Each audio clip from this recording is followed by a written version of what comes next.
This is Kim Roberts with the Texan. Had the opportunity to interview Congressman Kevin Brady of the 8th Congressional District, who is retiring after 26 years of service in the House of Representatives. We talked about his most gratifying accomplishments, ideas for the future, and his advice to his successor, Morgan Luttrell. Thank you for listening, and please subscribe to the Texan at thetexan.news. Well, good morning, Congressman Kevin Brady. Thank you so much for joining us on the Texan podcast. Well, thanks for letting me join you. Appreciate it. Yes, we're so grateful that you gave us some of your time. I want to start by congratulating you on your 26 years of service in the U.S. House of Representatives, and I'm sure you're looking forward to your retirement.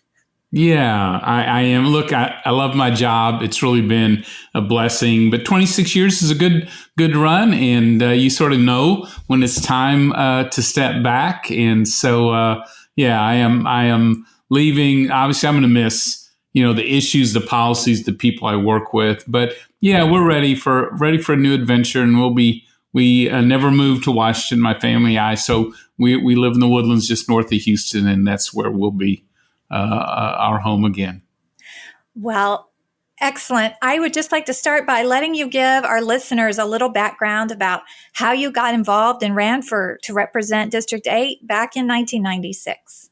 Yeah, well, it wasn't intended. I was serving the state house at the time and in my third term, and really had expected to serve one more term. And the opportunity, Congressman Jack Fields from Humble, really a great congressman, decided to retire. And so, Kathy and I talked about it and with friends and neighbors, and decided to seek the office. But I really think it really starts with family. We're all influenced by how we grew up. And, Mom and Dad were involved in the community and in politics. And after Dad died, Mom raised 5 of us by herself.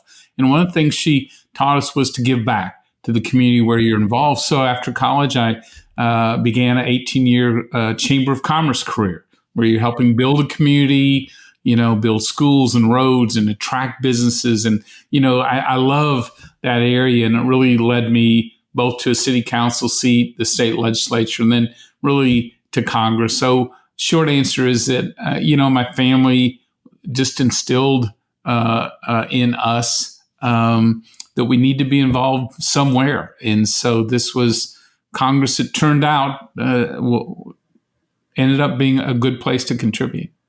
All right. Very good.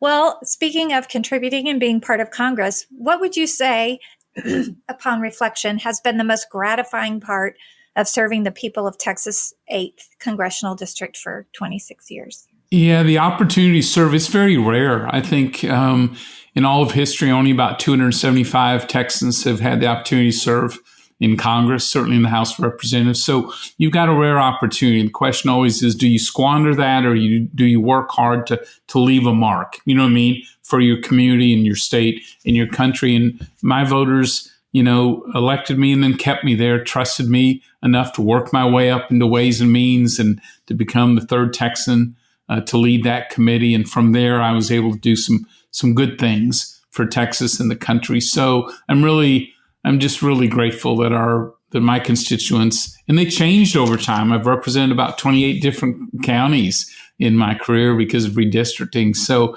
yeah, it's really been an honor. Well, speaking of serving in some of those committees and getting to accomplish some things, you've been in Congress seen a lot of different things over the 26 years, and you've had the opportunity to work on quite a few different legislative proposals. I wonder if you might share one or two accomplishments that you feel maybe the most proud of or the most gratified by. Yeah, so the good news is I've been blessed that way, and have worked mainly in a bipartisan way on a lot of these issues. But I think the issues I'm most proud of were important for the country, but really important for Texas. So obviously, my first job was to negotiate an end to the 40-year ban on selling crude oil around the world. And that was my first job in 2015 as chairman of the Ways and Means Committee, 3 weeks into it, chairmanship. And that really has changed the world in a sense, has helped lower oil prices, make America really a diplomatic power for our allies that we need now more than ever. Tax reform was critical because, we were losing too many Texas jobs overseas. Companies were picking up and leaving. That was happening all over the country. Paychecks have been flat around the country for a decade. Growth was really slow, and people told us in Washington that was the new normal. But we believed we could do better. So tax reform was really crucial to the economy, but trade as well. So I've been involved in 13 of the 15 free trade agreements we had, including the most recent one for Mexico and Canada. Texas is made for trade. No other state sells or ships more around the world than we do. We're number one and have been for 20 years. So lots of jobs, lots of opportunities for families, farmers, small businesses, and trade. So yeah, I'm proud of the economic issues that I worked on. And I'm also proud of the bipartisan work, the first reform of the IRS in 2 decades, the first retirement reforms in a decade and a half, all bipartisan, and a ban on surprise medical billings nationwide, sort of using a lot of the Texas model to do that. And those are things. There's more, but those are issues mostly bipartisan that I'm proud of. Well, you've mentioned that you worked in a bipartisan way on several issues, and partisan politics has always been part of Congress and the way it's functioned. I wonder if, upon reflection over the time you've served there, do you think some people think it's more partisan now than it was back then in 1996? Do you agree with that? And if so, can you tell me ways you think that manifests? Yeah, it is. I'd say it's a different type of partisan. Okay. From the standpoint, social media, I think has contributed to making the whole country a little more divided, or certainly sharper elbows, you know what I mean, in comments. And I think that's contributed to making it harder for both parties to work together. But I will just tell you this, 90% of what we do is both parties working together and finding common ground. Certainly on Ways and Means Committee, that's the case with Chairman Richie Neal and myself, but our whole committee, because we just believe, every day you ought to wake up, I believe, fighting bad ideas. There's lots in Washington, advancing your good ideas, hopefully, but work equally hard to find common ground. And I think I'm very conservative economically and socially, but I also believe you need to solve problems. You need to make the country better. And in Washington, the truth is, that almost always requires finding common ground. And what I've learned is that you don't compromise on your principles at all. But if you're open to finding new ways to hit the same goal, with your Democrat colleagues, you can get a lot done. Well, at the Texan, we write a fair amount about the Texas high-speed rail proposed project between Dallas and Houston. And you've been a fairly vocal opponent of that proposed project, especially when it comes to federal funding of it. So I would like you to explain to our listeners why you think that project should not be supported with federal dollars. Yeah, so I don't object to the concept of high-speed rail. We always ought to be looking at new ways on infrastructure, Texas especially. But here was a project that, promised it would be built on time, no tax dollars, state or local or federal, and promised to use existing routes so you wouldn't be taking people's lands. But they reneged, in my view, on all of those, chose a route that's been very damaging to our rural communities. Right now, they've reversed course on funding. Now they're really working hard to try to get federal taxpayers to bail them out. But I would say, Kim, right now, this is a zombie train. It has no board, no staff, no financing, not a single permit to operate, and hasn't even applied for them permits. And here we have a project a decade behind schedule, and the costs have tripled. And so there's just no path forward for them. And I think they're leaving a lot of landowners and a lot of rural communities hanging out there with uncertainty. So, I think the sooner they just close this down, the better for the state. I wonder if you have any insight about the Texas high-speed rail future, its plans.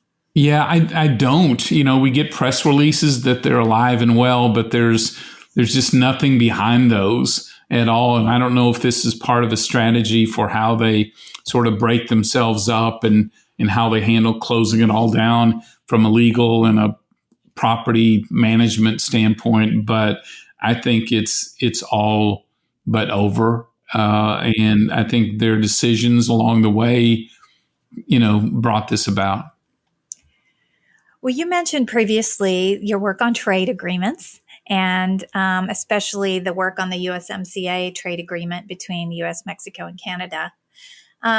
So that gives you some special insights into our relationship with Mexico.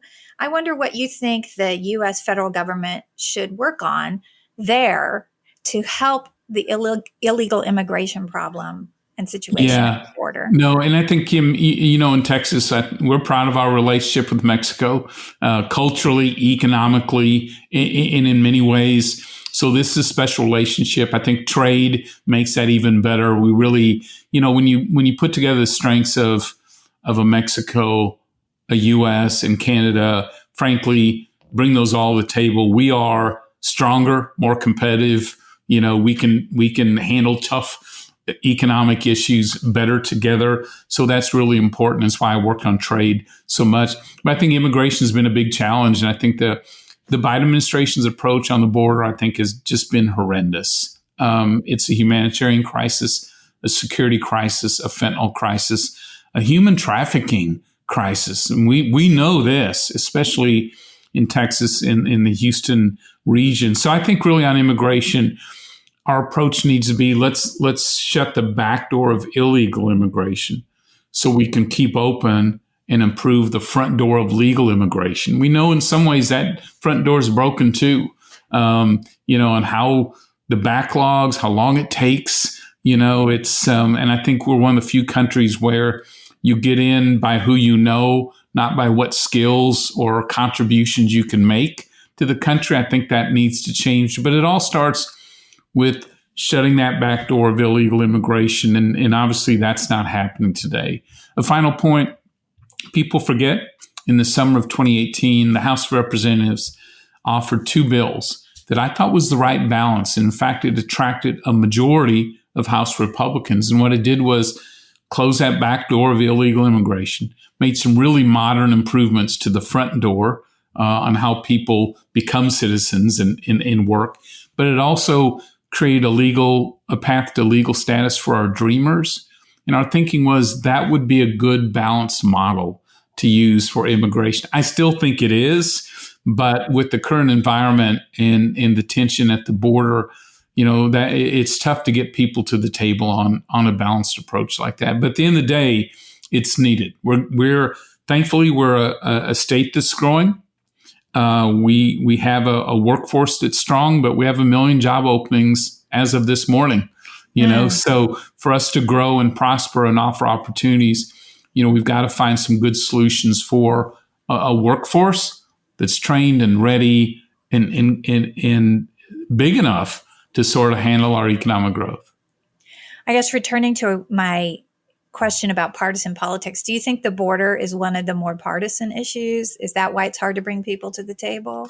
It is, but shouldn't be. I think we all know what the solution needs to be.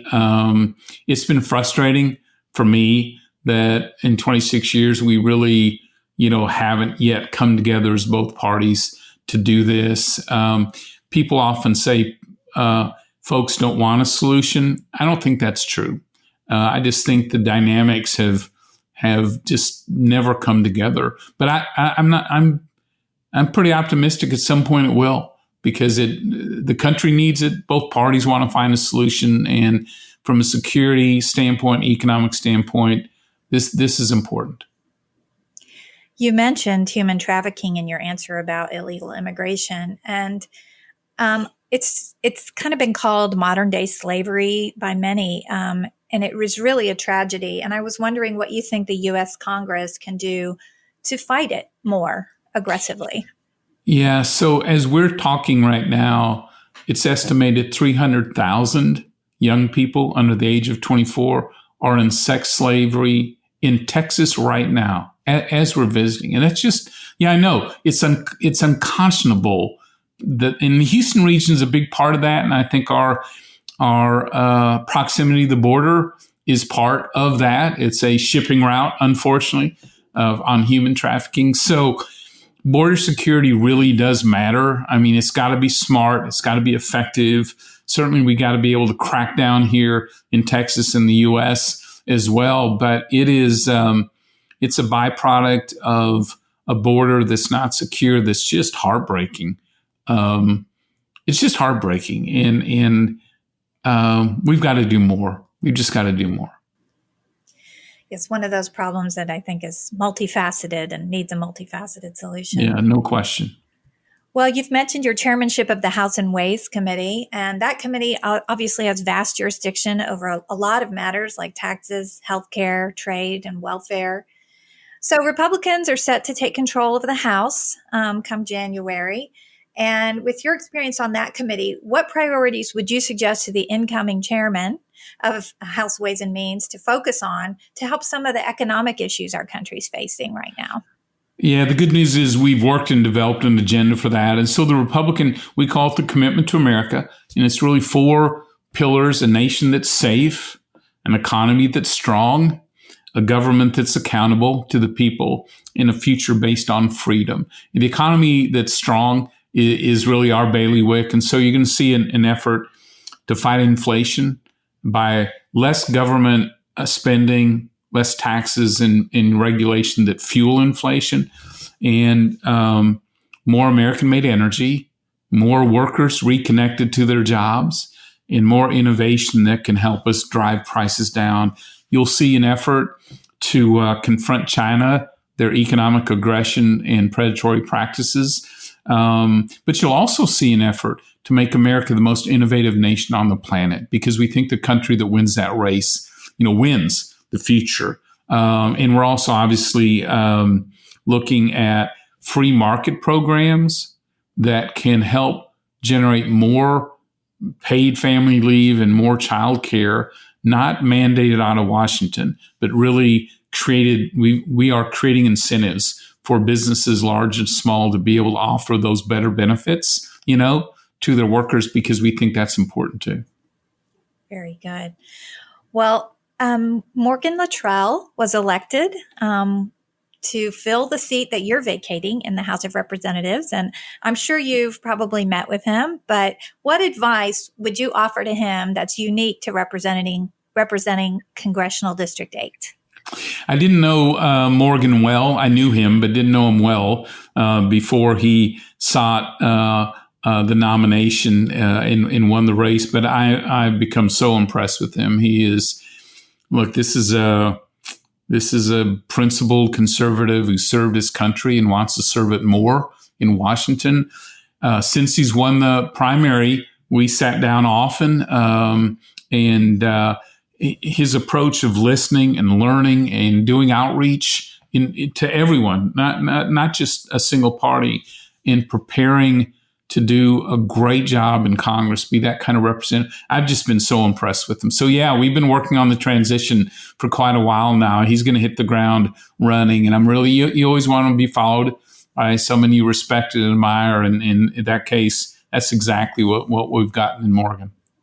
So you feel like you can assure the people of Congressional District 8 that they'll have a good representative taking your spot? Yeah, I absolutely do. And I'll tell you too, his team's already focused on a seamless transition for casework. You know what I mean? Families you're fighting for and working on.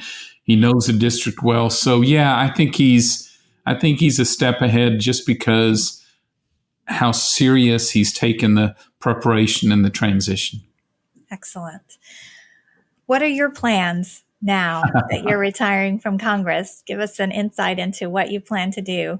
Yes, so I don't know yet. People hired me to represent them and work till January 3rd, so I'm going to do that. And at the end of the year, I always have to negotiate the tax, trade, healthcare, provisions that are temporary. So didn't want any distractions there. So in January, we've told everyone who wants to visit, we'll talk in the new year, after the new session begins. But we'll be headquartered in Texas.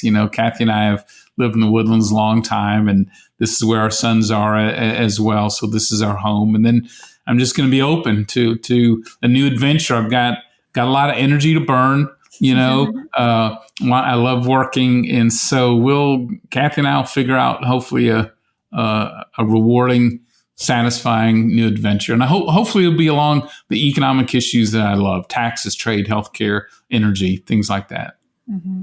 So no specific plans. Do you think it'll still involve something with government? Yeah, so I'm probably not political life. Certainly I've had an opportunity to serve, so it's time for others to do that. But yeah, you never know, Kim, sort of where these things head. We're just going to be open to the ideas.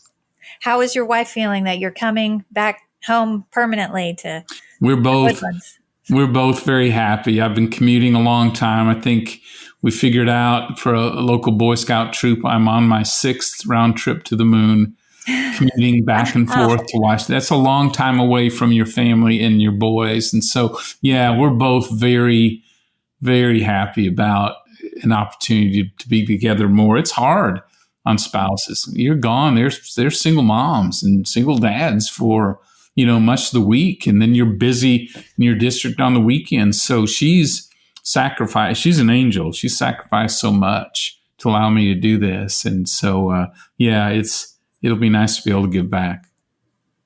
Was there anything else you'd like to offer to our listeners as we close up this interview? The only thing I would say is I would encourage you to put down the phone and your tablet and turn off the TV from time to time. I think we're not the hateful, racist, divided nation that 10,000 times a day we're told. In fact, I think we are a work in progress, no question. But we're the most charitable country on earth. We're people who race to help each other in disasters. Year round, we're doing charitable work in church or civic groups or with our friends, and that's really, really who we are. I'm very optimistic about our future. There's so much more that pulls us together than divides us in our communities. And I hope people don't get discouraged, don't get disheartened, just have some trust, be involved, and I see good things ahead.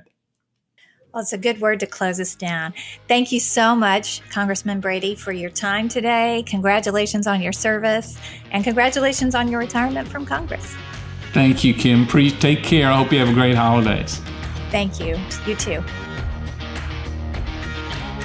Thank you to everyone for listening. If you enjoy our show, rate and review us on Apple Podcasts, Spotify, or wherever you listen to podcasts. And if you want more of our stories, subscribe to The Texan at thetexan.news. Follow us on social media for the latest in Texas politics, and send any questions for our team to our mailbag by DMing us on Twitter or shooting an email to editor@thetexan.news. We are funded entirely by readers and listeners like you, so thank you again for your support. God bless you, and God bless Texas.